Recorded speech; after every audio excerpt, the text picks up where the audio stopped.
This is Sylvia Carr with an introduction to Google Docs. Today we're going to learn just some of the basics. So let's begin. If you need to get to Google Docs, you can go to the app Waffle for Google, or you can go to your Drive, click on New, and create a Google Doc, or just from the web browser, you can type in docs.google.com. So let's get started.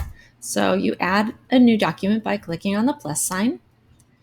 Once it opens up, you need to name your document so you know where to find it when you go back to your Drive. You can also find the document just by going to Docs and clicking on the Docs home, or going into File and opening. All right, so let's name this Test Doc. All right, here are some tools that are very helpful in Google Docs. This is very similar to Word, so it really shouldn't be that difficult to get used to if you're used to Word.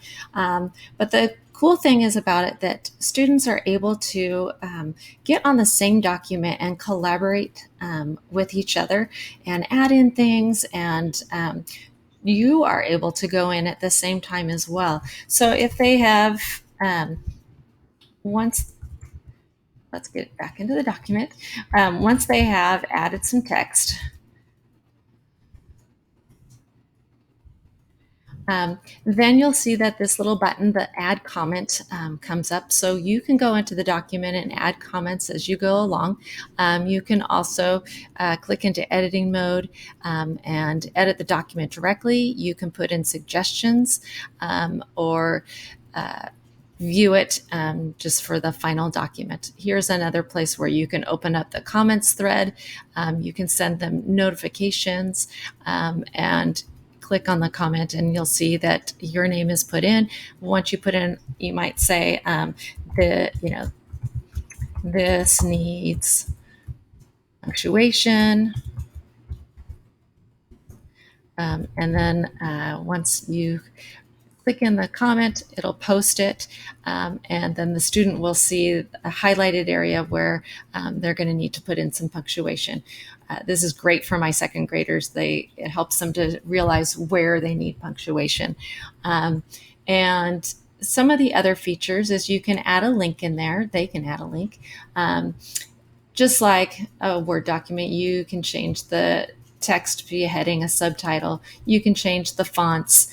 You can change the size of the fonts, the color, all of those things.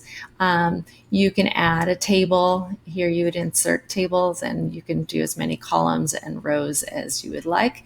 And in the tools, one of the great tools, so those of you that are having students do research, is this Explore. Explore will open up the table on the side here that will pull in images as well as other resources that they can go to and research. So if you had a student doing zebras, you enter and it will pull up web documents as well as images or anything that you might have in your Drive already for students to go to. And as well as it has this great feature of citing as a footnote. So if a student used something from the National Geographic Kids on zebras, they would be able to automatically footnote this. Wouldn't I have given a lot to have this feature when I was doing my thesis? So the kids have really lucked out here. Let's see, another tool that is great is the voice typing.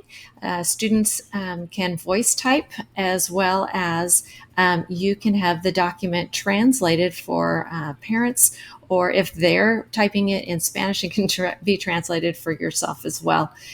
They can also go to the Keep Notepad and take a note, maybe to remind themselves something that they need when they're doing their writing. I think that's pretty much it.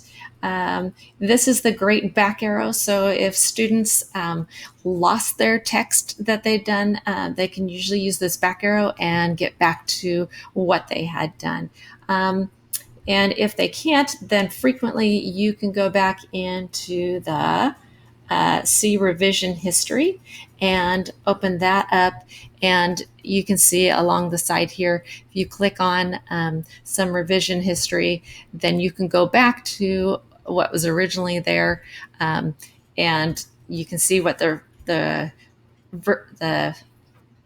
what it looked like before. Obviously, I didn't have anything else in there before, so but it will bring back what they may have lost. So that's basically it for Google Docs. I hope that this helped you.